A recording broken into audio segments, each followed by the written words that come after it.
So I have two questions, Mr. Speaker. One, according to the Polytechnic Graduate Employment Survey 2024, the unemployment rate for fresh undergraduates rose from 7.3% in 2023 to 12.5% in 2024, comparable to the numbers at the height of the COVID pandemic. Is the Minister concerned about the prospect of underemployment amongst Polytechnic graduates? And would he direct the Polytechnics to track underemployment data in future iterations of the Graduate Employment Survey? I understand MOE is concerned about underemployment when it determines how many places are open in universities for different students, example, computer science, and I'm wondering whether there's a similar concern at the Polytechnics and number of students who apply for Polytechnic courses. The Minister mentioned in his reply the numbers seem higher for engineering and info, digital, tech-related courses, and hence the concern would also apply with regard to underemployment here. The second question I have is almost 10 years have passed since this House debated MOE's Aspire report, which sought to strengthen applied education at polytechnics and ITEs. What is the Ministry's assessment of the progress made in the Aspire report's recommendations in equipping polytechnic graduates with one, strong skills foundation, and two, sector linkages with industry to help enhance program offerings so as to ensure good job outcomes for our polytechnic graduates? Thank you. Mr. Speaker, sir, if I may answer the member's question together and put in context some of the data that has been discussed. Over time, we have seen the following trends. The first is that the number of poly-graduate students that are continuing further studies has increased. Okay, so the base of the people that are going into full-time employment directly has decreased. Okay, so this important point. Now, within the people who go into full-time employment, that's where we are talking about this particular survey. Okay, so long-term secular trend, more polytechnic graduates go on to study immediately before they enter the job market. Now, that is, in some sense, a positive trend. Then, of course, those who go directly are the remainder 45% or so. And within this 45%, that's where we get the uptick of last year, about a 5% of this 45% in change in the unemployment. So that's the first point. The second point to Mr. Singh's question about measuring underemployment. Now, this is not something that is easy to do because the definition of underemployment varies across different sectors and perceptions. From ILO to NTUC, I think, and even MOM, they have different ways of trying to measure. And of course, it also depends on who you ask. If you ask the student whether they are underemployed, I think the answer is quite different if you ask the boss whether they think the employee is underemployed, especially for a fresh graduate. So I think there's some limitation in what we can do. But having said that, the larger issue that we have to appreciate is how do we make sure that our polytechnic graduates, or for that matter, IT graduates and even our university graduates, can get fulfilling jobs that earns them good salary, not just at the entry point, but also at the trajectory. And we have to do this on a few fronts. And this is also in response to the progress that we have made on the Aspire report. Now, the first thing that we need to do is that we need very close industry and polytechnic industry and IT industry and universities collaboration, because it takes us 2 to 3 years to produce a graduate.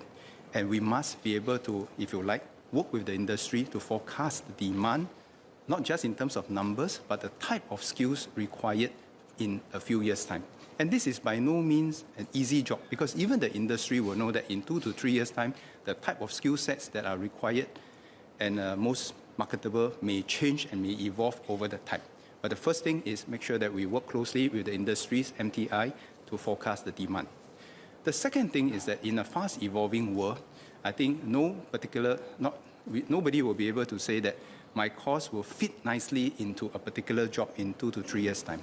What we need to equip our people are also not just the skill sets of a particular job, but also adjacent competencies that allow them to evolve into either what we call adjacent jobs or complementary jobs that will make them much more employable. Some of these are hard skills, some of these are soft skills, some of these are skills that allows them to work with other partners across different nationalities so that we can widen the market opportunities for them, so that they can pivot, not necessarily just at the beginning, but also throughout their career. So these are how we must continue to work to make sure that our courses are relevant with industry input, and at the same time equip our people with the skills that are complementary, fungible, that they can have wider options rather than be narrowly typecast or siloed into specific sectors. And that is what the Aspire report has tried to do, and will continue to progress on these fronts.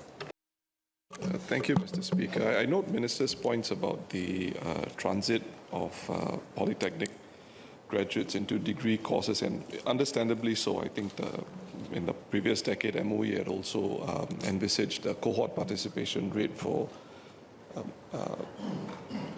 students entering university to be on the increase, and it's 42% now compared to previously. And of course, the other factor is we've got applied learning universities now as well, and that may in itself be a positive fillip with regard to the Aspire report. But in regard to the numbers of students who are not transiting to university directly, on the applied learning front, I mean, does the Minister see gaps, issues that can be improved so that the employment prospects of students, Polytechnic graduates specifically, I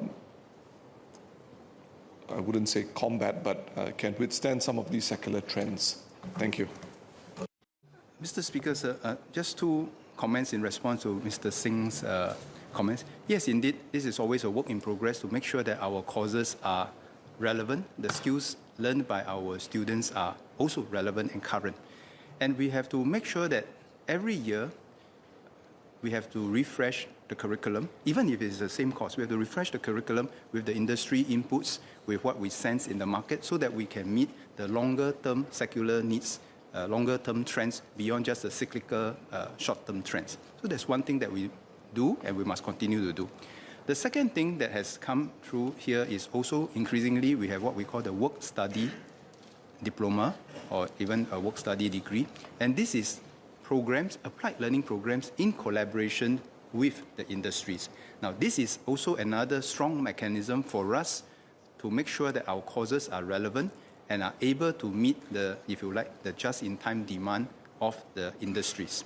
So we hope to be able to expand the number of just work-study programs, because this will make it more current, not just for the pre-employment training, but also for the continuing education and training, because this is the best way for us to tighten the nexus between frontier business practices and academia, so that we can churn out the students with the skill sets that the industries need. So we must continue to do on both fronts, both the work-study part and also the tight nexus between industry and the education institutions.